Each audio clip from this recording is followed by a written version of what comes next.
If you could follow somebody for over 10 years, it just speaks volumes to what they're doing, to consistency. There's no one more dynamic in leadership than this guy, than my dad.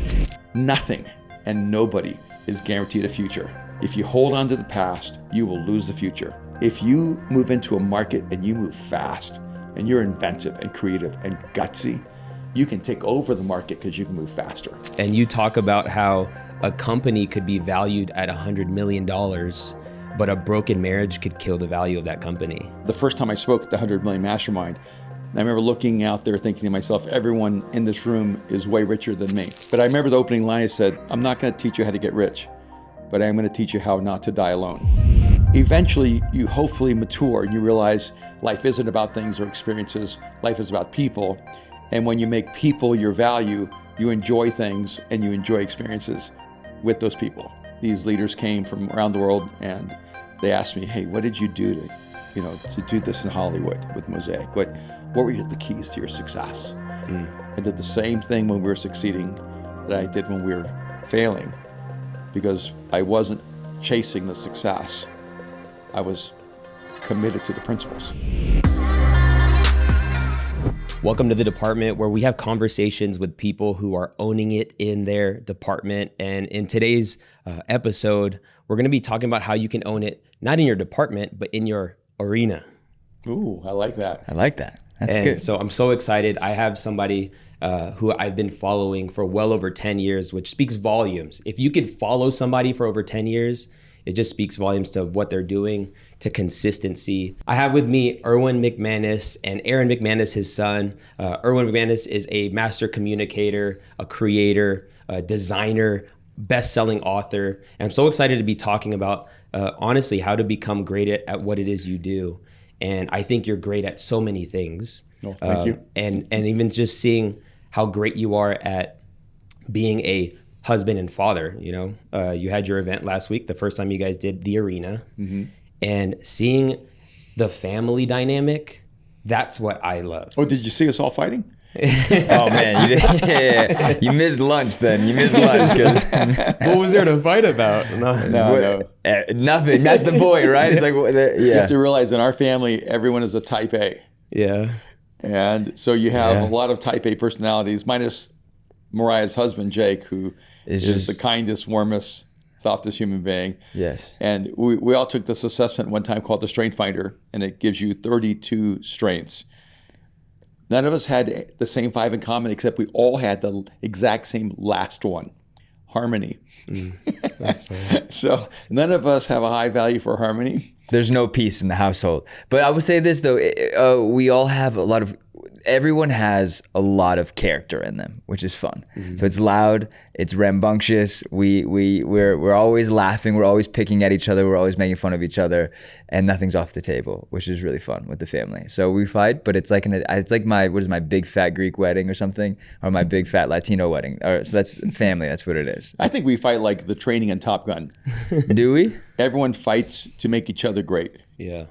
And then when we go to war, we're all on the same team. That's so good. Yeah. So I would love to know about the dynamic, because now you're tapping into more of like the business sector with building the arena, but 30 plus years, how many years leading Mosaic? Started Mosaic decades ago, but I moved to LA about 31 years ago. Okay. So over 30 years. And I don't know, I love that, your daughter's leading worship, your son's a pastor, He's actually technically... I'm retired now. He's retired. I was the creative director and pastor of one of the campuses for years. But during COVID, I made the final switch to, now I'm building the arena full time. But I say that, but we office out of Mosaic. Anything that Mosaic needs, our team is at service. Right. Yeah. But just in that season or years, you're born in ministry. Yes. Yeah. What would you say are some like good handles to like lead, not put the ministry before family, how to include your family in it, and to the point where they would grow up and make a decision for themselves that they love the house of God?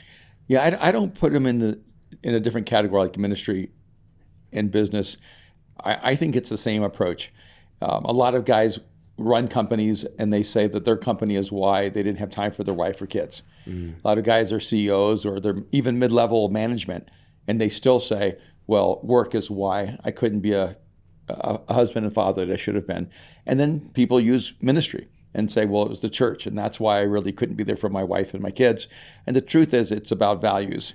Good. It's not about whether you're a pastor or an entrepreneur or a CEO or middle management, whether you're a doctor or a dentist. It really is about priorities in life. And I think that's just the reality for me. I didn't need an excuse to not hang with my family. I wanted That's good. to be there.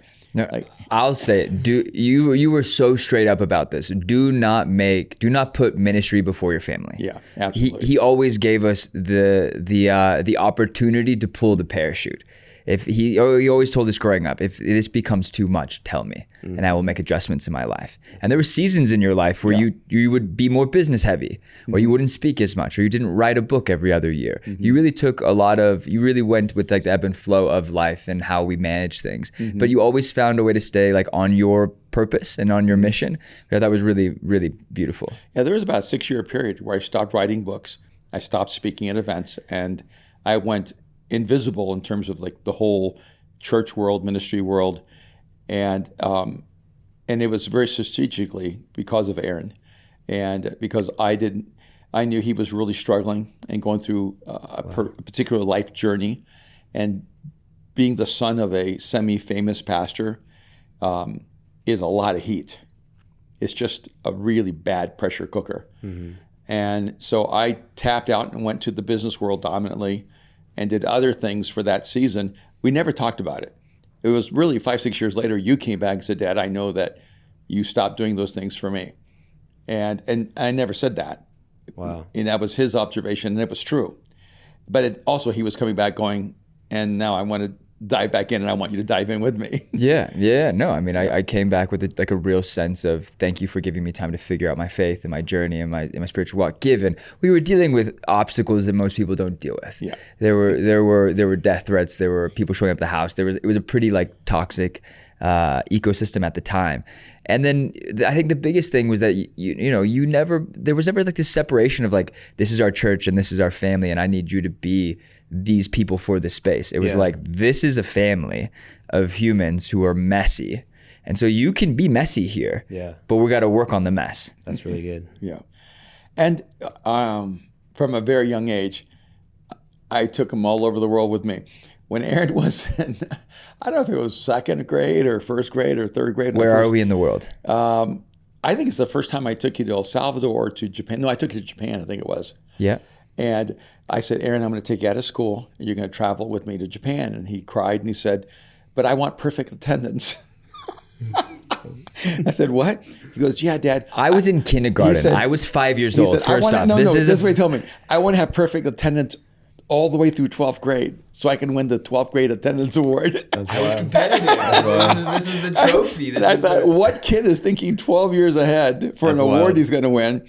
And I remember telling him, buddy, you're never going to win that award. And so he was upset with me that I caused him to lose his record. And we flew to Tokyo, and I took him all over the world. And by the time he was 15, he'd been to over 30 countries around the world. Yeah. I wanted to do life with him. That's cool. He was not secondary, and Mariah wasn't secondary. And what's so funny is I would alternate trips with them, but Mariah was afraid to fly. So she would turn it down, and he'd get to go twice. And he was just really happy that she didn't want to travel, until one day she realized that she was losing out. And it was her turn, and Aaron was ready to travel. Right, I had my bags packed, ready to go. And Mariah goes, no, it's my turn. I'm going. And she realized that she'd been losing out this opportunity. So then Mariah went to her 30 countries around the world by the time she was 15, 16 years old. And so they both traveled the world with me. We did life together. And that's been, to me, the greatest joy. That's so cool. Yeah. You just released Mind Shift. Yes. It doesn't take a genius to think like one. Mm-hmm. I want to go into a genius a little bit, but that's funny because there was a moment where you talk about Aaron being home, you're away in another country, and he's like, come home. And you're like, I still got some work to do. He's like, come home. Well, then just bring me back something. I swear that was Mariah. In my defense, I think it was Mariah. But Mariah would just not even say, come home. He'd be like, where's my gift? Yeah. Ship that thing. Ship it. That's cool. In the earlier chapter. Yeah. And Aaron goes, Dad, that makes me look really bad. And I said, you were like in first grade. Yeah. It's okay. It's because people go through transitions of value. And what I'm getting to in that story is that when we're children, we value things. And when we get toward adolescence, we begin to value experiences. And then if we move toward maturity, we begin to value people, relationships. The problem is a lot of people get older but do not move to maturity. So they're full-grown adults, but they're still about things. But it's not Legos, it's Lamborghinis. And they might move toward an adolescent stage, even though they're 30 years old, but they're just about experiences. Mm-hmm. And it looks like they're into relationships, but they're not. The reason they just keep turning over different people is because what they want is the experience, not the person. Wow. And eventually you hopefully mature and you realize life isn't about things or experiences. Life is about people. And when you make people your value, you enjoy things and you enjoy experiences with those people. That's so good. It's the value of valuing people. And in your case, you value family above so much. Mm-hmm. And I love how you talk about, because you speak at a mastermind usually every year, $100 million mastermind. Oh, yeah. Great friends. Yeah. And you talk about how a company could be valued at $100 million, but a broken marriage could kill the value of that company. Oh, no, absolutely. And in fact, everything we're talking about is in chapter 1. It's all about people. Yeah. Because I felt like that needed to be the seminal chapter, the pivotal chapter of the book. And I remember the first time I spoke at the 100 Million Mastermind, I remember looking out there thinking to myself, everyone in this room is way richer than me. And so I'm not going to get up here and tell them how to make money. I can tell them how to lose $1 billion. I can't tell them how to make another $1 billion. But I remember the opening line, I said, I'm not going to teach you how to get rich, but I'm going to teach you how not to die alone. And that was my opening, I think, line at the 100 million. And because I realized that one of the incredible values I can bring to those really driven type A personality types is to have the infrastructure to be able to enjoy success rather than just survive it. Mm. And so, I was golfing the other day with an older gentleman, and we were just talking about life. And he's like, you know what the problem is with young people, Omar? I said, what? His name's Stan. And he said, it's impossible for you guys to know the faithfulness of God because you haven't lived. And, when I look at your life, number one, you've lived, but you've experienced the faithfulness of God because you haven't quit. And I don't know, I would like to know, leading all the things you're doing, starting the various different projects, and then I want to know how to follow well too. But how would you encourage somebody, I don't know, to not quit because you have not quit, or the idea of quitting because I want to get to mastery? Yeah, ironically, you're actually asking two different questions, because one is about the faithfulness of God, and the other one's about personal faithfulness, and we tend to blur those together, but they're not really the same thing. Mm. And the conviction that God is faithful is a very personal conviction that comes in your own relationship to God. But developing personal faithfulness is a discipline and a value system that you have to choose for yourself. And I think really there it's that, that adage about keeping promises to yourself, but it's also about keeping promises to other people. Because faithfulness is really about living true to your word. Mm. And living true to your word even when it's hard, and even when your word doesn't produce the results you want. That's good. And so I think we're all faithful when faithfulness works. And, we're all faithful when faithfulness produces results that we want. We're all faithful when faithfulness produces success. And I remember one time these leaders came from around the world and they asked me, hey, what did you do to do this in Hollywood with Mosaic? What were the keys to your success? And I said, the key is that I did the same thing when we were growing that I was doing when we were declining. Mm. I did the same thing when we were succeeding that I did when we were failing, because I wasn't chasing the success. I was committed to the principles. I think that's the difference, is that faithfulness is not about chasing success. It is about living with intention and purpose in your life. And from your perspective, watching that for your whole life. Yeah, I mean, he makes it sound so simple, but really I would say this, that because I would say this, is that there's no one more dynamic in leadership than this guy, than my dad. Because he would do the same thing. And what I think he means by doing the same thing when he succeeded and when he failed, it was the same commitment to the craft, same commitment to people, same commitment to the mission. Right? He changed it a million times and what that looked like, what it felt like, the way that it was portrayed. And that was your dynamic nature. But it was always commitment. But it was always commitment. And it was the drive. And it was, we're not giving up. If this fails, I begged him to fire me. In 2017, 2018, I think at this point, we've been doing Mosaic Venice for a year, started on Wednesday nights. It's how we started our podcast, Battle Ready, which is now called Mind Shift. And we moved from this amazing venue we were filling every Wednesday till we got kicked out. And then we turned to this little venue. We couldn't fill it for my life. Couldn't get volunteers to come. Couldn't do anything. And I called him and I'm like, man, I've failed. I think you should fire me. Take this campus back into Hollywood and then we'll just figure something out. And he was just like, just shut up and do it until no one comes. Just speak. He's like, commit yourself to gaining the craft and the mastery of learning how to communicate on any level. And he asked me like, have you done that? And I was like, no. He's like, yeah, you keep having me come and bail you out. Why don't you try to start speaking? And then we'll see if it grows. And it started growing. And it's crazy how it happened. It was 6 weeks of terror. That's really good. And before it turned, but it was simple for me. It was 2 Kings. It's Elisha and Elijah. It's that simple concept of I want a double portion. So if I spend the next 15, 20 years of my life and all I'm doing is serving him and following him, and I get that double portion, or maybe I don't, but just the idea that it could be there, of like my faithfulness is rewarded, whether it's to me or to the people around me, there's something good in that. And I think that verse always inspired me, and that story always inspired me to go, stay faithful to the guy who's faithful to you. It's easy to follow him because he's a great leader. Yeah. He creates room to follow, right? Yeah. I've served under leaders who are dynamic and charismatic and enigmatic and incredible communicators, but they don't give you a lot of room to follow. And so it becomes a hard thing. So I would say thank you, because you gave me a lot of space. Yeah, what's funny is it was a January when he called me up and he basically said, I think you should shut it down, and I think that, I should not do this. And I remember just saying to him, I have another idea. Why don't you get your butt into gear? Oh, man. Yeah, I remember that. And get to work. And I said, you haven't trusted your own gifts. You haven't trusted your own talent. You haven't trusted what God has put inside of you. And I said, so if it's already failed, then go and lead, because you can't go down.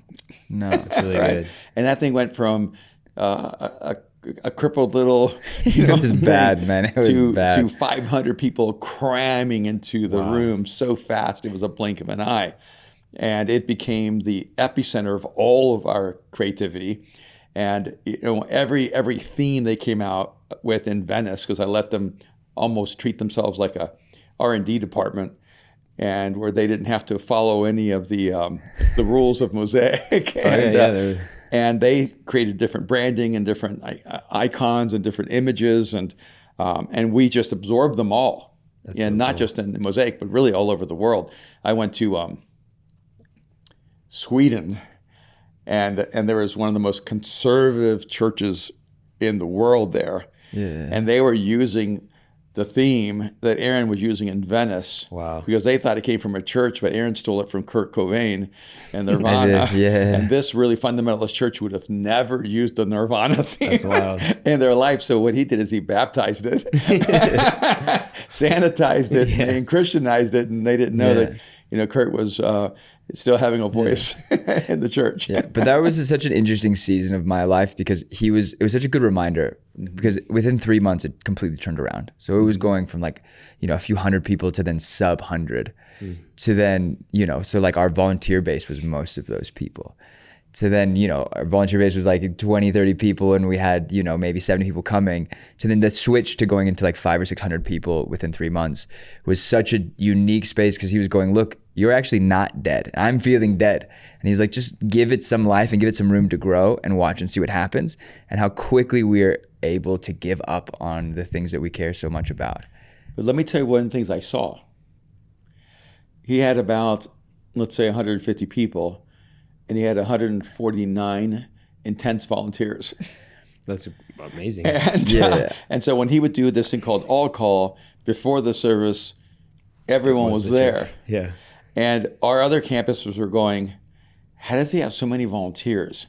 He doesn't have any non-volunteers. He has all volunteers. Yeah. Everyone who joins or comes ends up being a volunteer. And then we started privately calling them the Navy SEALs because he had such a high standard that you had to really want to dive in at a deep level. So some people would leave Venice and come to Hollywood or one of our other campuses going, we just need something a little less intense. But we would have people leave our campuses and go to his because they wanted to be a part of the Navy SEALs. And that's why it grew so fast afterwards, because he had built such a strong core. That's so and good. What you want to find in leaders, and I have a friend named Craig Rochelle, and we were just in a conversation, I think about a week ago, and he likes extremists. He says, every leader has something that's extreme, and Aaron is extreme. Like everything he does is super intense. Everything he does has a compulsion to it, and it was magnetic to people who have the same kind of desire to be extreme in excellence, extreme in creativity, extreme in innovation, extreme in execution. And so it wasn't like I wasn't really just being nepotistic, going, "You're my son, go give it another shot." I saw that and I thought he already has the atomic energy of a nuclear bomb, Yeah. And he just couldn't see it. That's good. That's funny because I was thinking about Craig Rochelle because my pastor went to a roundtable a year ago, and the biggest takeaway he got was just how like conviction is why people will follow you. And he's like, Craig was like, I have a deep conviction that you can learn and grow from a video message. So I actually have that conviction. And then there's people in the room that like, you're probably thinking, no, that's not that you can't. Well, it's like, well, that's why it works. It's because of conviction. If you don't have it, don't just do it. But it's funny how you say that with the volunteers being a part of like the rally, because he would say, do, however many services you can absolutely do on a Sunday, even if it's just so people could serve, even if like all that's coming is just the servers, for that thing. But I think extreme and conviction are kind of like, they go hand in hand. That's really cool. Yeah. So you guys, I think I'm so fascinated because I was at the event too, and you're talking about how you mean the arena? The arena. Live in Los Angeles? The arena, live in Los Angeles. That's where I was Thank you for coming. Yes, thanks we so had much. just met like a few weeks before. Yeah. This is a big deal. Thank you for making the time. No, I'll tell you why I came. Okay. I've been to a lot of concerts in Las Vegas and around, like also LA, where I find an artist early in their infancy, and then they have probably their first big show. And I didn't know this at the time, but I would go because number one, it's affordable. But number two, it's because of the intimacy of being able to like have a small room. And I've been listening to everything this artist put out because you can't really, run out of their content. And I've done that a few different times with, this rap group called the Cool Kids. Like not too many people knew who they were. And then they had a show in LA and it was a very I was like, dude, this is tight. I'm getting the Cool Kids like this. But Kendrick Lamar, his first show in Las Vegas was in literally a room like the lobby that you saw when you walked in. Wow. And he actually had to pull a coffee table to stand on to perform. Oh, wow. And I've been a part of a lot of these infancy, moments with artists. That's amazing. And I felt this was the first of its kind, because I know you've been doing like the conference for Mosaic for years. Yeah. But when I saw it at it was at Mosaic in Hollywood, I was like, I have a feeling this is going to be like, you're going to get an intimacy that you won't be able to get. It's going to probably double or triple the year after. And so that's why I went, man. I also wanted to support, but more than supporting, I got so much out of it. The guy who spoke on sales, the one from Europe, England. Phil Jones. Was he amazing? He's amazing. The dude, because that's the skill I want to grow in, and not just like. And he could sell. Oh, I did. In fact, everyone bought his book.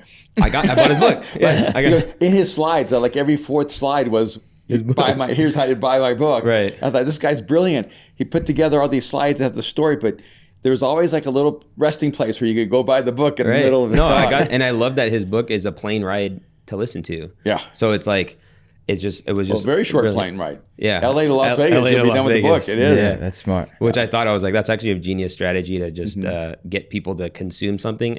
I didn't see his next step in the book, but like, I mean, rather than like a web class or webinar, I thought it would be a great idea. So the arena is a place where you say you want people to grow in mastery in the realm of leadership, communication, and I forget the third one. Character. And character. Yeah. So why did you guys choose those three things? Why did we choose those three things, Aaron? What extreme or conviction? No, I'm just kidding. Yeah, no. So initially it was communication. We started the Art of Communication, a master class about almost 2 years ago now. We launched it online during COVID, and we kind of had a bet. He thought it wasn't gonna work. He's like, we'll sell like 30. I'm like, no, we're just like 300. And he's like, all right, if we do that, then we're partners. I made a financial mistake. I said, I'll do this, and you think it's going to work, so you can have 50% of the profit.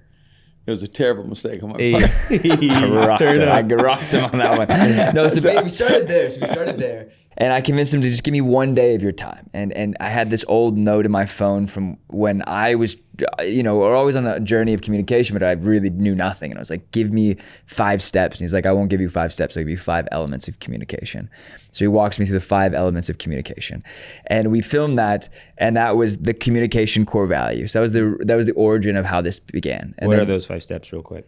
Go. What are the 5 elements? The elements are wind, water, fire, wood, and earth. And each one of them describe a different aspect of a communicator's inner world and the message they bring. Earth is about your character. Wind is about your big idea. Fire is about your passions. Wood is about tactical application. How do you make it grow? And then water is how you connect to the community, is how the whole room connects together. So good. And so each one of these elements describe a different aspect of world-class communication. And then from there, we also then developed the 3 intrinsics, which I talk about. Now, if you look at it from sales, are there any primal drives that you can tap into with a customer? And I'd say is that there are 3 primal drives that drive every human being. And if you don't tap into them, you're lacking in your story. It's a need for intimacy, a need for progress, and a need for meaning. And so all great stories have all 3 of these in them. Every great movie has intimacy, meaning, and destiny or progress. An average movie has 2, a bad movie has 1. So all the men movies with bombs, every Michael Bay movie, is usually about destiny. We got to take the land, win the battle, and advance. Every chick flick is about intimacy. It's about love and romance, connection. But when a movie is phenomenal, it has all 3. So you look at a movie like Gladiator. It has intimacy because here's a man who loved his family and his family was killed. So his whole story is driven by his love for his family and to reconnect with them. The whole movie is about meaning because the empire he understood with its values with Marcus Aurelius was now gone. And now an evil emperor has taken over, and does life have any meaning anymore? And then it's also about progress. When you've been, even the very beginning of the movie is the barbarians going to war against the Romans, and one of the commanders said to Marcus Aurelius, a people should know when they're defeated. And he says, would you? Would I? What he's saying is, no, you never give up on progress. You never give up on believing you can advance, you can win.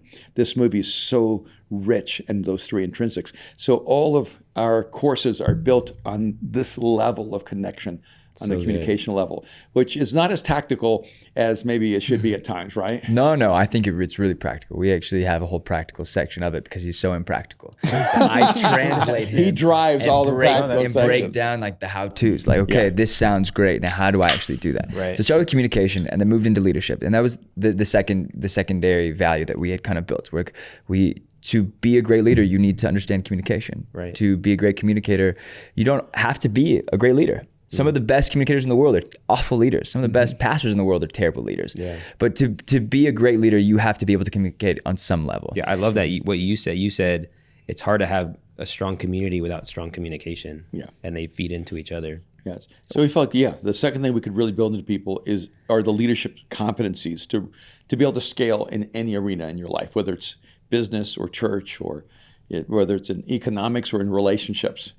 But you really can't make an impact if you don't learn how to lead at some level along the way.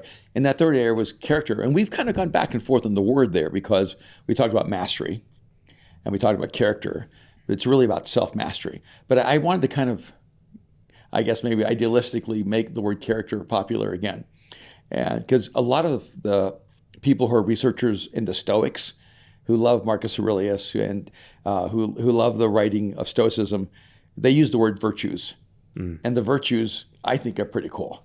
And I think we can take the same concept of virtues and take the word character, because the word character means an indelible mark. So there's 26 characters in the English language. So an A is a character, a T is a character, an X is a character. And so I think it's really cool when you say, now, a man has character. What it means, he has a definable mark that doesn't change.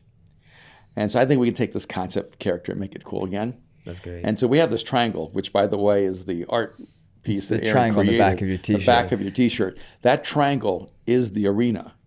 And the space in between are the big ideas.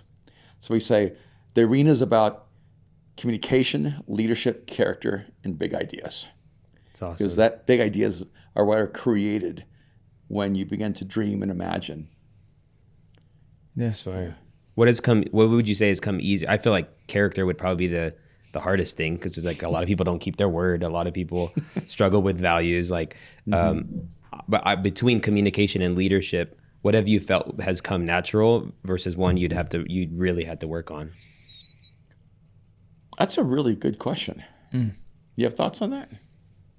I know my answer, but I'm What's curious. your answer? My answer, I think, would be naturally leadership makes sense to me, because I think I was 5 years old thinking 12 years ahead. Yeah. So vision, it comes naturally. I've also been around a visionary my whole life, so I think vision is something that I've learned to grow in. But I love having the ball in my hand. I love the strategic side of being able to lead people and being around people. Communication's been my Achilles heel, and character's been my Achilles heel. Character's something I'm always in the process of growing in, and communication is one of those things that's like, if you do not attack it daily, you will never grow. And so those are my things. I think I'm getting into one. I've done one pretty well. The other two, I'm on the way up. Yeah, I actually think, if I look back honestly, leadership was more natural for me than communication. No one thought I would be a communicator. Wow. Not my family, not anyone who knew me. But no one thought I was going to be a leader either. So, and I actually think that big ideas was actually the most natural thing for me to think in terms of, in the world of innovation and creativity and imagination. That was like a more natural space, and character was something I really valued for as far back as I can remember. I'm not even sure why. I wasn't a person of faith. I didn't believe in God. I didn't know anything about Jesus. I wasn't a Christian. But I really admired people in history who had character. And so I was drawn to character because I felt like I wanted to be a noble human being. And so that, I think in some ways, that magnetized me to Jesus. So, anyone who has a value for character is going to crash into Jesus one day. I love that. And so it worked the other way around for me. It wasn't like, oh, I came to Jesus and now I value character. I had a high value for character, and it drove me to Jesus. And then I started leading by accident, only because I saw things that needed to happen. No one would take it on. So I feel like I began leading by default. I was happy not to lead. And in fact, I was a part of this leadership process years and years ago. And they told me, and I had this characteristic that I'd never heard of before. It was called tough poise. And I said, what is tough poise? And they said, well, a basic way of describing is no one will know you're a leader until there's a crisis. And because you don't need to lead. You're just sort of like chill, and you'll follow, you'll be on the team. But the moment you see something that must be done, and everyone else begins to panic, you just naturally elevate. He goes, so the more pressure there is in the world around you, the more you're just going to rise to the top. And we had a fight earlier today about the fact that my life trait has been, I choose the path of greatest resistance. Yes. And he was, we're talking about like going, hey, every once in a while, can we choose a path of like lesser resistance, and enjoy that and benefit from that? And I go, yes, we should. And you're right.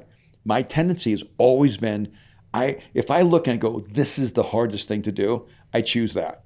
This is the most impossible thing to succeed at, I choose that. This is the environment where you're guaranteed to fail, I choose that spot. And I think it's because I have the psychological thing called tough poise. I need a massive crisis or challenge to cause me to lead. Wow. And then with communication, I never thought I was going to speak. I was so shy and so introverted, but I finally had something to say. So I don't know if I became a speaker or just felt like I had to say something. And so it was so important. It demanded that I learn the craft. Some people, I think, want to become famous speakers and search for their message. Yeah. I was the other way around.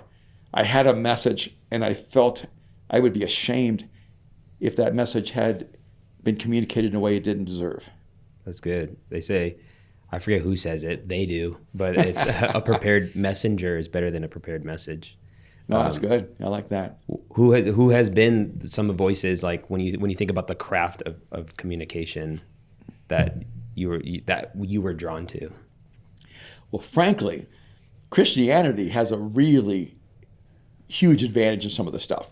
People don't realize, like, the coffee shop movement across the world, they should thank the church. I mean, Christianity really crushed it in having the best coffee shop cultures in the world. Wow. And Christianity was really like the incubator for so many of the social media giants. It's kind of astonishing when you think about it. And right now, one of the secrets in the entrepreneurial world is a lot of the new wealth, new entrepreneurs, they're actually Christians because it takes a lot of faith to start things from scratch. But if you work backwards, the best singers came out of the church. I mean, that's why we have Whitney Houston. That's why we have Aretha Franklin. That's why we have Beyonce, because the church had such a high culture for music. And Christianity had the best incubator for communicators. So when I became a follower of Jesus and I started hearing these speakers, I've never heard speakers that good. I didn't know people could actually be that interesting. Yeah. And I mean, I know there are a lot of people who are not good speakers, but I would listen to politicians, then I would listen to a preacher, and I'd go, T.D. Jakes is way, way better than Bill Clinton. Yeah. Right? There's no comparison. They would say Ronald Reagan is the best communicator as a president, but he would be as good as the pastor of a mid-sized church. And so I think sometimes people don't realize what kind of incubator the church is for human talent and human potential. I love it. So I come to faith and I start hearing all these incredible communicators. And part of what I realized is, they have deep conviction. Like they really believe this and they really care. And because they believe it and because they care, it creates a dynamic. And so in me, I thought, okay, two things. Only talk about things you believe and only talk about things you care about. And that'll create some kind of chemical response. That's good. That will turn into what people call a good communicator or a great communicator. I love that you said that the church is like an incubator. Because like even for creative, like Sean, I know you just did an interview with Sean, Kyle, like we've all found our craft and developed our craft in the church. Like Ryan Pineda. I mean, yeah. It's like all It's these crazy. guys. And then like the strip, the Las Vegas strip, people working at those Cirque shows, dude, because there's no other place you can get the repetition with the level of a lot of times the equipment or even the level to perform or just the excellence that we want to be at for on a Sunday. Yeah, even the innovations in production. Right. I mean, so much of that was incubated in the church, lighting and sound. No one else, except for the world of television and film, had to figure out how to put on an event every single Sunday. Right. Exactly. With that, it's coming whether you like it or not. And then when the churches grew, they're doing it every single Sunday for 5,000 and 10,000 and 20,000. The greatest production teams in the world were volunteers at churches. And they're now working in the industry everywhere. And so even if you don't believe in God, you should believe in what happens in human community when you have a common goal together, because it creates something really extraordinary. What has been your favorite thing that like the church has taught you? People are messy. But, no, because I say that in a good way, because I think the thing that the being outside of the church has taught me is that people are messy. Yeah. I think when we're in the church, we're like, oh my gosh, there's a car wreck. But there's car wrecks outside of the church as well. Yeah. And so I think just this reality that we're human and it's good to be human. It isn't always great to lean into the most human desires, but that being human and having a healthy relationship with being human, not necessarily being Christian or being in the church, but having an identity as someone that God has created, has been probably the most prolific thing that I've learned, through you and through the church, is that having a healthy relationship with my humanity will help my longevity and survive, and not survival, but like thriving in life. Because I think for so long it was like, how do I become the best Christian? Yeah. How do I meet the needs of the and the expectations of the church around me, especially being a pastor's kid, and realizing no, I need to be the most artistic human, the most spiritual human that I can be, really helped me have maybe a healthy relationship with it. Yeah. I think even Aaron and Mariah, his sister, they're both really exceptional leaders. And the incubator of the church, with all of its downside, is that you get to be in an incubator of leadership. Because it's not hard.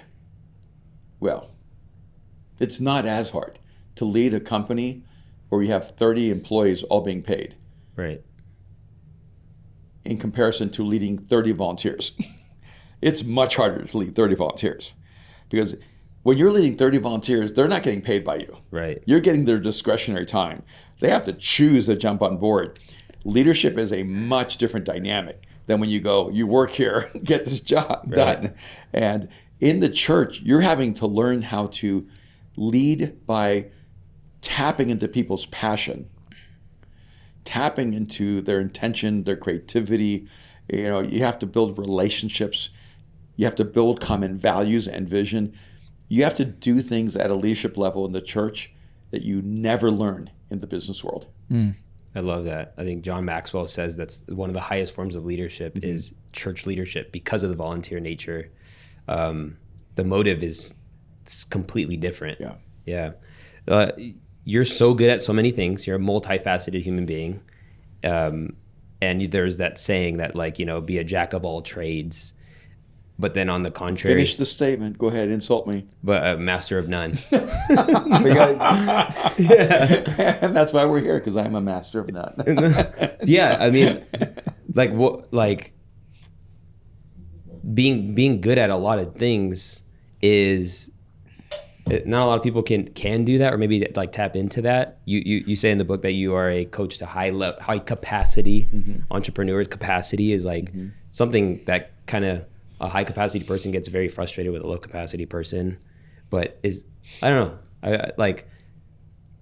You trying a lot of things, but value mastery. How do you walk in that tension? Yeah, it's interesting. I might need to really process this, because you're the second or third person that's used that same phrase. Erwin, you're a jack of all trades, of a lot of trades, and you seem like you have mastery over some. Right. And, but you know the full statement. Yes, you're a master of none. No, that's not the full statement. What's the full statement? The full statement is a jack of all trades is a master of none, but oftentimes better than a master of one. But culture has adopted the first half of the phrase. Dang. And I knew that. That's why I wanted Aaron here. This is why I wanted Aaron here. I got to tell you, I never knew that last part of it. No. Me neither. TikTok. How did you know that? TikTok.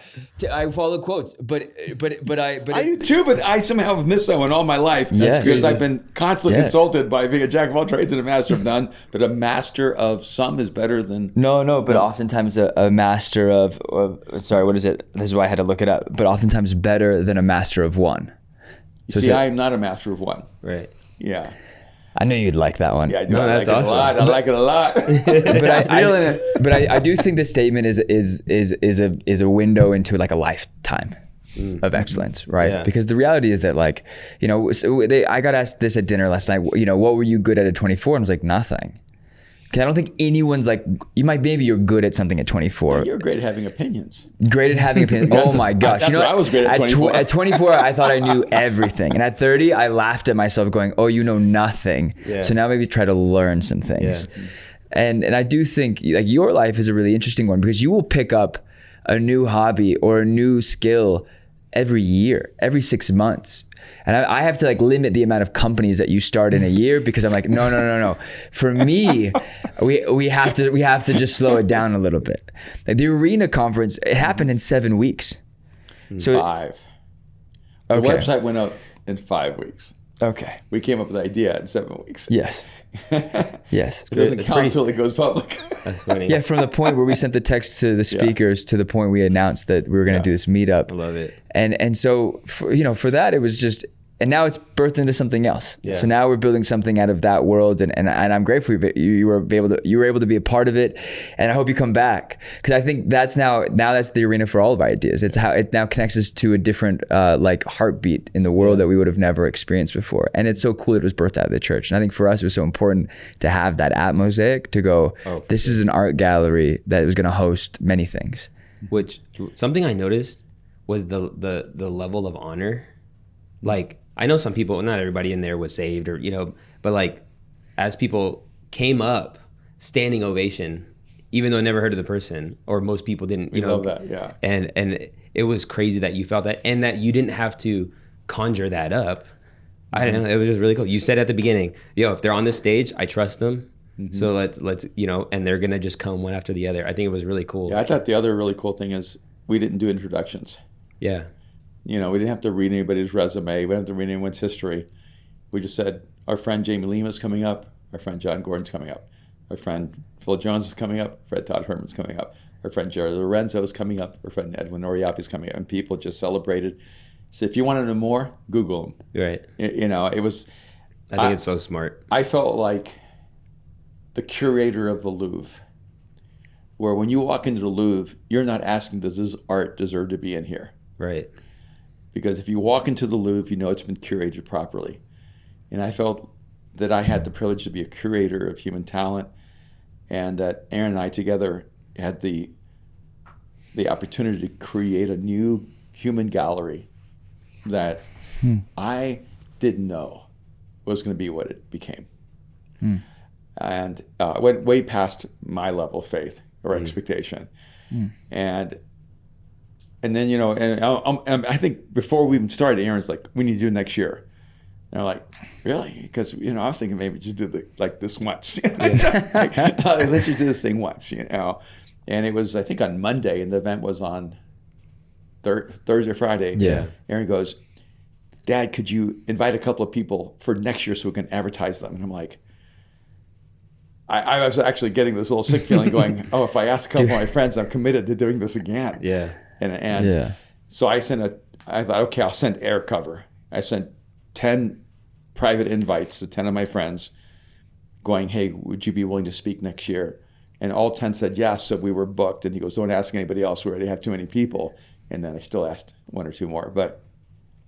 And we realized people want to be a part of this. So good. And Aaron had a very initial vision. He goes, Dad, we're going to replace Ted.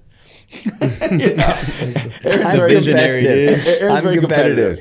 We're going to make, and he was naming these massive events that have hundreds of thousands of people. We're going to make them irrelevant.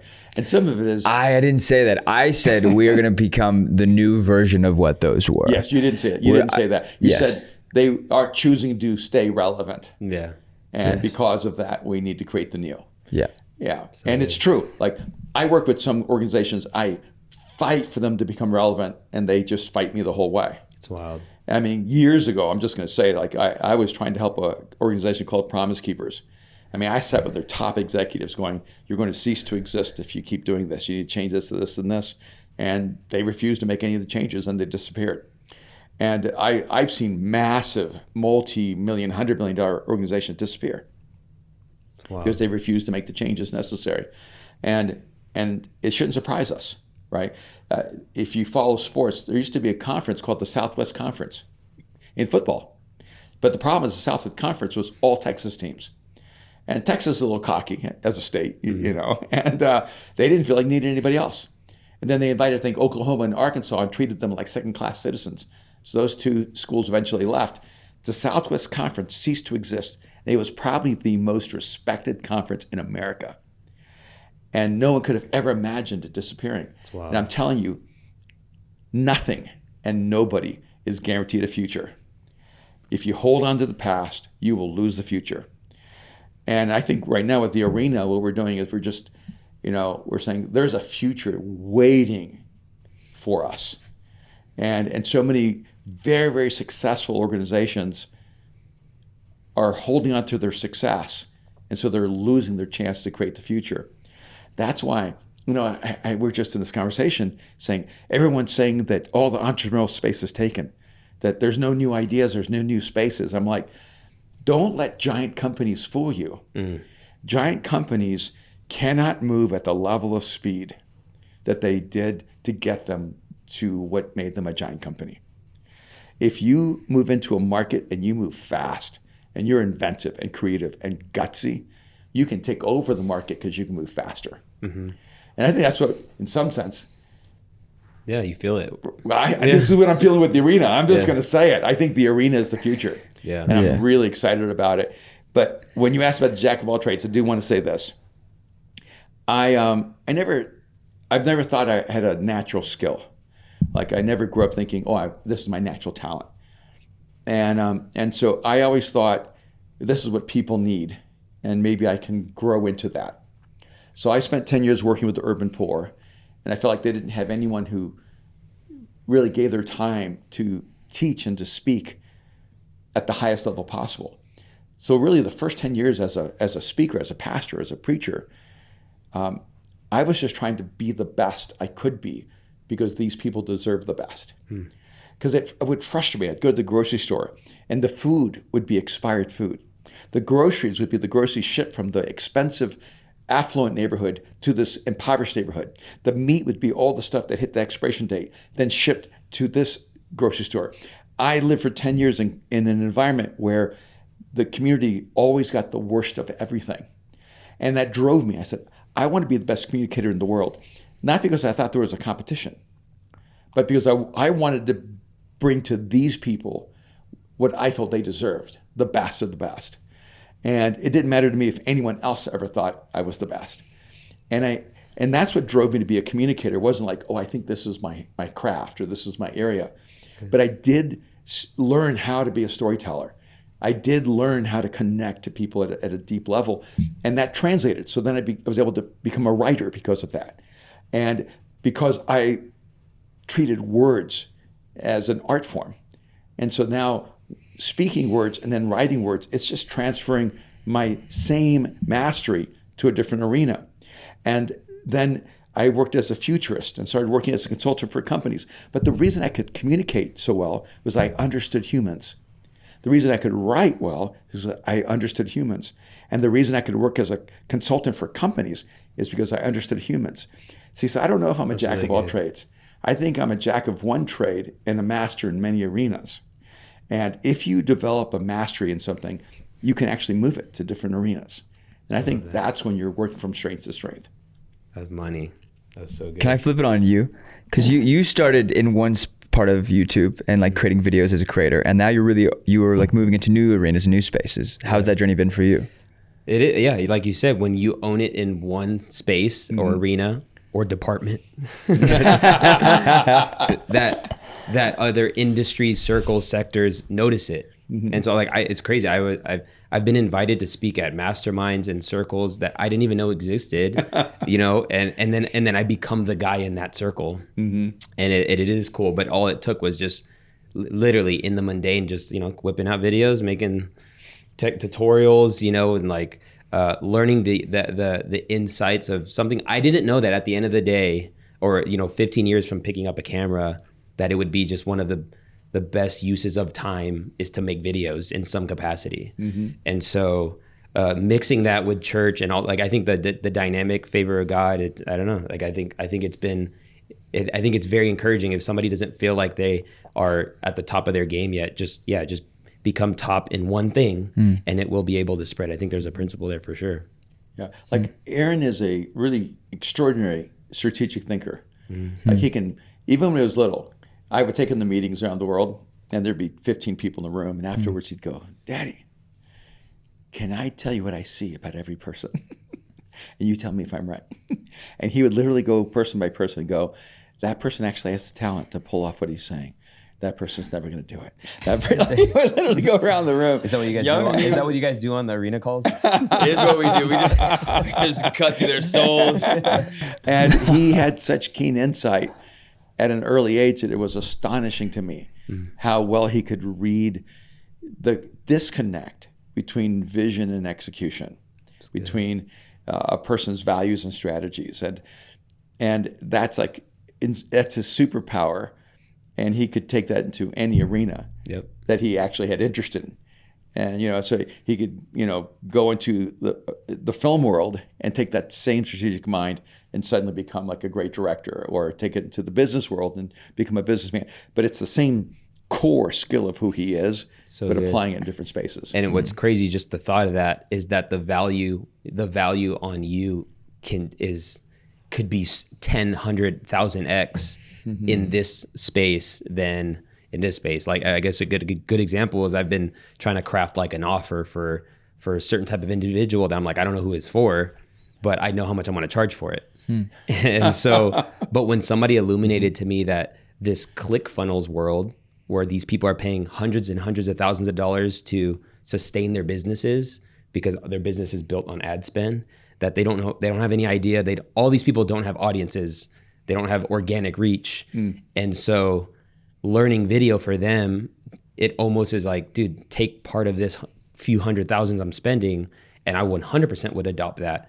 But me trying to find like a small business, trying to start, teaching people who are trying to get into content creation because they have a small business or something, that's not the right individual. But I'm not teaching anything different. I just found a different arena that values it way more, which is just good insight. Because if you're just good at what you do, there could be a sector that would super help.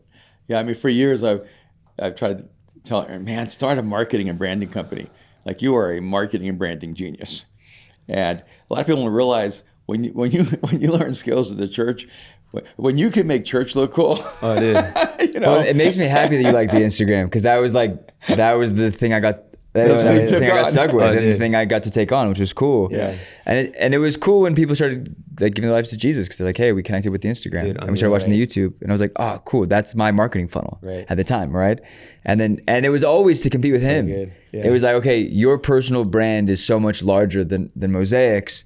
Because it really was. It was like you were in the 100,000 people touring around the world, and Mosaic was always this kind of smaller, more intimate community. The smallest audience he would ever speak to was Mosaic. That's crazy. It's actually true. Yeah. Yeah. Oh, yeah. And that's so the same with Pastor Jabin. Yeah. Like, he gets invited to speak at like the biggest churches, and like, this room in here seats 200 people. So on a Sunday, he literally fly in home to speak at his church, and it's like the smallest room. But there's something cool about that, because it's So like 100. you get something different at home than these people are getting anywhere else, right? Agreed. And there's something to speak to his character and the dedication with that. Because even with you, it was like I would always tell him, like, well, why do you do that? And he's like, no, because it's the promise is there. It's gonna happen. And then to watch Mosaic become what it's become is really a beautiful thing. We always say that Mosaic swings like far beyond its weight class, because we're not big. But because we don't live with the same limitations of people who really are.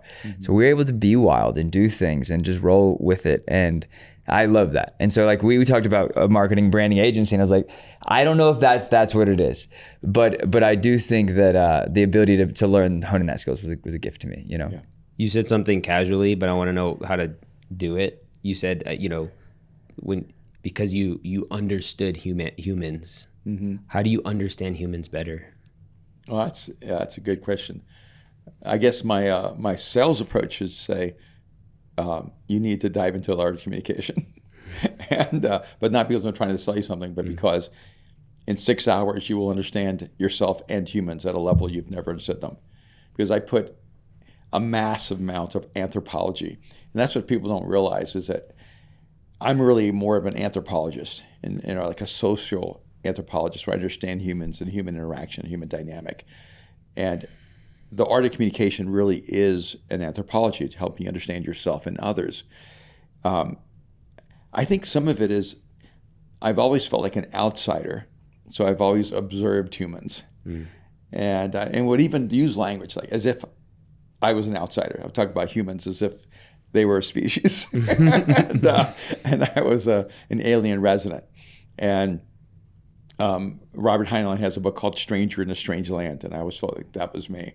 And so because of that, I think I began watching human behavior at a very early age, and then also trying to understand myself, and then going to Chapel Hill and studying psychology, and really trying to understand abnormal behavior, and understanding why we do what we do, understanding what human brokenness looks like. And then from that, jumping to the other side and trying to understand human genius and what makes people unique, what makes them extraordinary. I think some of it is just paying attention, being interested in people, understanding the difference between action and motive, intent and implementation, and being honest about yourself, like going inside and going, why did I do this? Why do I feel this way? What's causing? You ever felt like you couldn't control your own bodies or your own emotions, responses? And you're going, how can you act this way when I don't want you to act this way? How can you feel this when I don't want to feel this, right? How can you have these thoughts when you don't want to have these thoughts? And it's almost like sometimes you can even take mastery over your own life. And so for me, it was just a deep dive of personal self-awareness and trying to ruthlessly excavate inside of me why I do what I do, why I think what I think, what's going on inside of me. And, so I in some ways it's like, I feel like I have this psychotherapist inside of my brain always saying, or what? Let's talk about why you did that. That's good. And I think that's a part of it. And I think the highest level of intelligence is empathy. And once you can resonate, connect to a human being as if they're not something apart from you, that's when you're really moving to the highest level of understanding. That's good. And I know so much of what we just talked about is a fraction of what you would get joining the arena. I'll put a link to it in the description of this podcast or on YouTube. And please look and check out all the things. I love that you said that, like talk about invaluable. Somebody who's been communicating for over 30 years, somebody who has built things with his family and is building something new. And you say at some point you'll literally watch people's content, you'll watch their talks, you'll watch their stuff, and then see how they can do better. Yeah, that's invaluable. Yeah, it's really amazing. I think that's not going to happen forever. So that's why I wouldn't. Yeah. And it's only happening because Aaron has such a deep, intense commitment to helping people tactically. Like, I think I would be happy just staying up here. Like, I just want to talk from the universes beyond, you know? Yeah. And Aaron's like, no, you need to break down their talk and help them get better. This is this is the best example I can come up with. I walked into our office yesterday and there's 4 big IKEA boxes. And that is just devastating to me because then I got to deal with it. And so I show up and I'm like, okay, why are these still here? Why haven't they been built? And then you open an IKEA box and it just has the manual as big as the Bible, right? And if you're stupid enough to put it together yourself, that is like a journey. And this man was sent without an instruction manual. And so I'm trying to write the instruction manual to go what we can't have is a once in a generation. I think that's the worst language you can ever have for someone.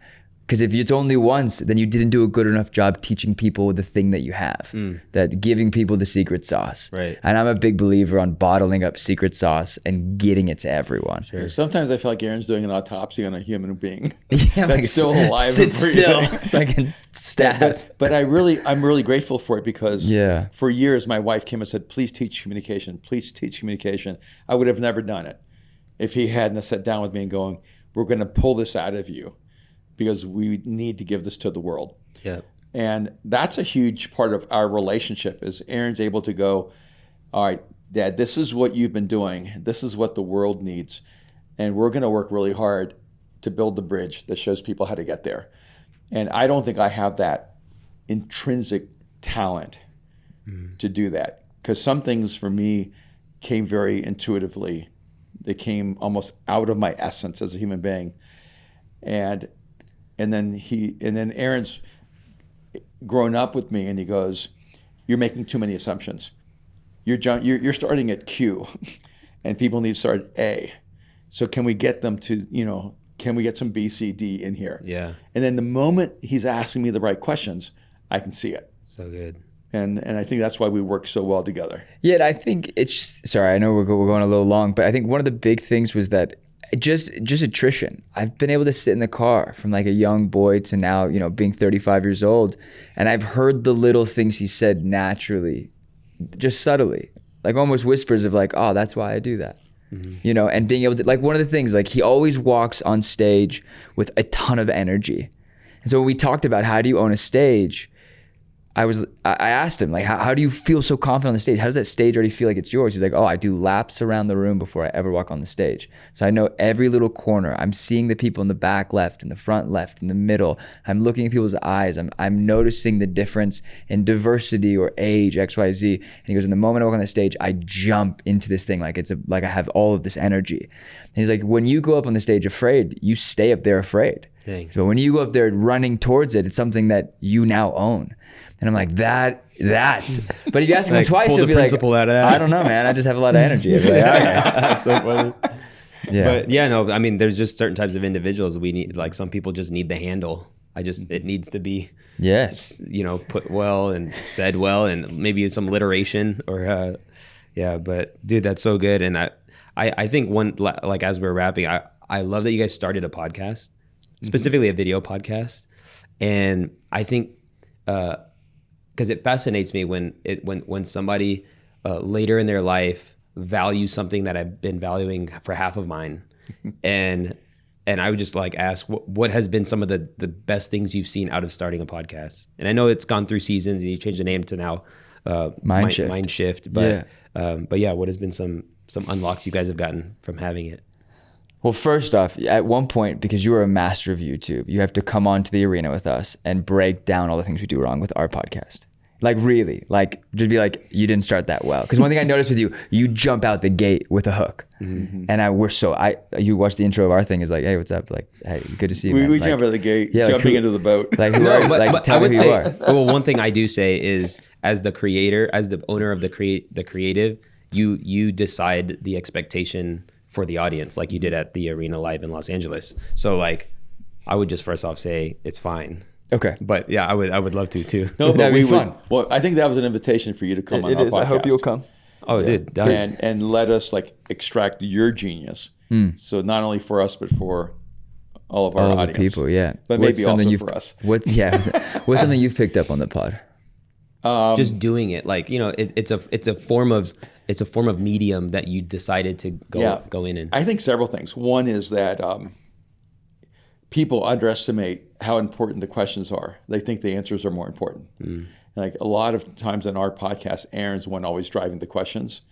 And early on, I mean, it was sometimes people would be brutal. Aaron stop. Erwin do it. For the first 3 years, it was, why the heck is Aaron? Like, people cussing me out on DMs, like, why the heck are you on this pod? Like, you're such a child of nepotism. You're like, little bro, like fake accounts being like, you're worthless. Like, dude, you stutter. Dude, like, here's what's crazy. The reason why I wanted Aaron, people don't know this, but like the resetting of attention on this podcast, because there's a third voice, and I wanted your take on following your dad.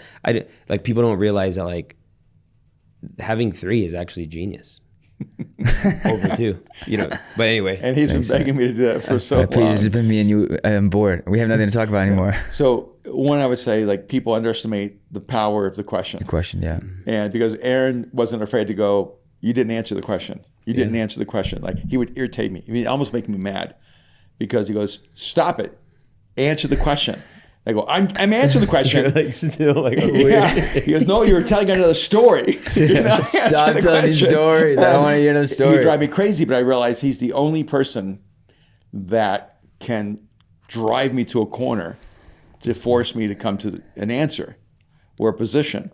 And I think people underestimate the power, the chemical energy of 2 people who are willing to disagree with each other publicly. yeah. And then he's asked me for years to have guests, and I would say no. I'd say, you're my guest, I'm your guest. And for me, it's because the value for me was the conversation we were having together. as father and son, which I thought was really rare. But now I love having guests. Now I'm like all in. It just took me a little while. Dude, I love that. There was a clip you guys posted with Charles Metcalf, Yeah. and you coached him. And But that one moment would buy in. People don't want to watch that whole thing.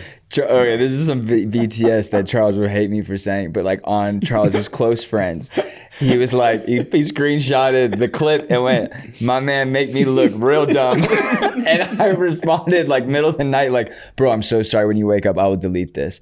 And he was like, no, like, that's what I loved. I knew this was gonna happen. Oh, dude, it was such a good moment. Shout out to Charles Metcalf for being willing to do it. I don't mean to do that, but I'm okay doing it with him. Yeah. But if you get on the show, You're gonna do it. You dad them. I love it.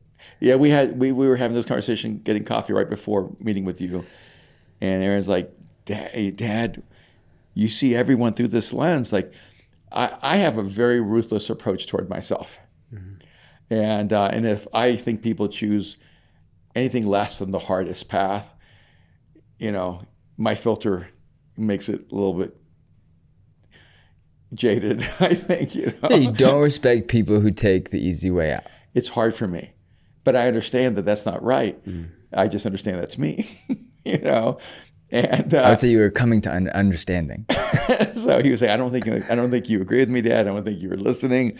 And it's that level of disagreement and conversation that makes the podcast work. But I also like having people on, like I had at the arena, I had John Gordon and Todd Herman at the same time, because I knew John did not agree with Todd. And then I brought them up there for Q&A, and I tried to get John to go, hey, John, you don't agree with Todd. So let's talk about that. Well, can I ask you a question real quick? Yeah. You brought up John because you don't agree with Todd. No. Yeah. No, I actually like Todd. I love alter egos. No. I didn't say you don't like him. I said you don't agree with him. You No, I actually do. really like him. Yeah. No, I do agree with alter egos because I've always had one all my life. I don't agree that having separate identities is healthy. I think you have to have an integrated identity. That's good. And so I actually want John because I agree with John and I agree with Todd, and I wanted to fight it out so maybe I could find my own conclusion. Sure. But that's really good that you would say that, because I think about the what's his name who played the Joker. Heath Ledger. Heath Ledger. Yeah, That's it, part it of the wasn't problem. it wasn't integrated. And it devastated him as a human being. Yeah. Yeah. No. Yes, I'm a contradiction. I hate relational conflict. You know that. I hate relational conflict. Yes. I love ideological conflict. I love the conflict of ideas. Yeah. I I mean, don't like interpersonal conflict. Yeah, I mean, so essentially, like what we're doing in the arena, we invited Todd to come back. So like, hey, let's do an online summit, which is Todd versus Erwin, alter ego versus mind shift. So the first 30 minutes, bringing his ideas. The next 30 minutes, he brings his ideas, and they have another hour of like dialogue and maybe debate, and also Q&As. Sure. Who knows what it's going to look like? But I think there's a curiousness, because in the church, really, right? Like, we're there to support each other and to cheer each other on. Right. There's not a huge there's not a huge room. You will very rarely have a conference where there's guys who truly believe the opposite things within our faith. Right. So this is the beauty of the arena of like these guys, who cares if the alter ego is wrong or the mind shift is wrong? It's like, it's an idea, a battle of ideas. And I'm very pragmatic in that. Like when I started writing books, is a weird thing. Whenever I was writing, I grew a beard. Whenever I wasn't writing, whenever I finished a book, I shaved. Whenever I was writing, I saw myself as a philosopher. Whenever I finished writing, I shaved and I'd be a warrior. I would literally shave and look in the mirror. It's time to go back to war. I would literally say that to myself. Wow. And then when I was writing a book, I'd go into this really esoteric, crazy space where I'd crash my cars or, Oh my gosh. bad. And I'd grow my beard and I wouldn't, my hair would be disheveled, and I just went to a whole different space. And what I found is somewhere around book 10, I realized one day, I'm not going to shave because I am a warrior who is now also like a sage. And I integrated those two parts of myself. And now when I shave, I can't shave. Because when I look at my face when I shave, I don't know that person anymore. And I know that sounds weird, but I think all artists are a little bit weird. Sure. 100. You know, and so I've always had that tension, but I've always known it's because of broken identity too. So I didn't think it was just a compensation for being better on the stage. It was really me trying to find the most honest expression of me. And so I'm fascinated by alter ego. I had Todd because I thought that was one of the most creative ideas. Yeah. I came home telling Aaron when I met Todd, this guy's awesome. And so if people don't know, this is the guy that like told Kobe about. He created Black Mamba for Black Kobe Mamba. and coached Rafa Nadal and Cristiano Ronaldo. So, you know, top players in the world. And frankly, one of the greatest compliments I've ever gotten in my entire life is when Todd Herman sends me a text and he goes, "You remind me so much of Rafa Nadal that it's even eerie." And Rafa Nadal is one of my favorite athletes in the world. So, you know, and I just love his essence. And so I took that as a great compliment. I also love John Gordon, who focuses on positive mindsets, positive thinking. And, you know, he's one of my closest friends, but I don't agree with everything he says. You disagree with him all the time. I do disagree with him quite a bit. Yeah. But I agree with his core, you know. And I find that any really thoughtful person can agree and disagree with the same other person and find great respect for one part of the view and out of alignment with another and still say it's okay. Right. I don't expect Aaron to agree with me or you to agree with me 100%. But I consider it a great honor if you at least consider my thoughts. Right. Does that make sense? You know. Yeah. So good. Yeah, man. Thanks for having us. Dude, thank you. Thank you for never quitting. Thank you for being incredible and helping him do the thing that he was put on this planet and how that looks to coincide with how it is with what you were put on this planet to do. And I'm just cool. I'm blessed to have seen the inception of something new, even though I've been following all this long. Just want to encourage those to pick up the book Mind Shift. Doesn't take a genius to think like one. Such an easy read, probably 2 hours. That's awesome. It took me 3 hours to read the audiobook. Okay. So the audiobook took me 3 hours and 7 minutes. So it's a really fast read. Yeah, fast, easy read. And check out the links to check out the arena and all the things going on. The Mind Shift podcast, which eventually maybe I'll be on I will be on one. I will fly in and come straight and then awesome. hang. But I appreciate you guys. Thank you for being on. Hey, thank you so much. Thanks so much, man.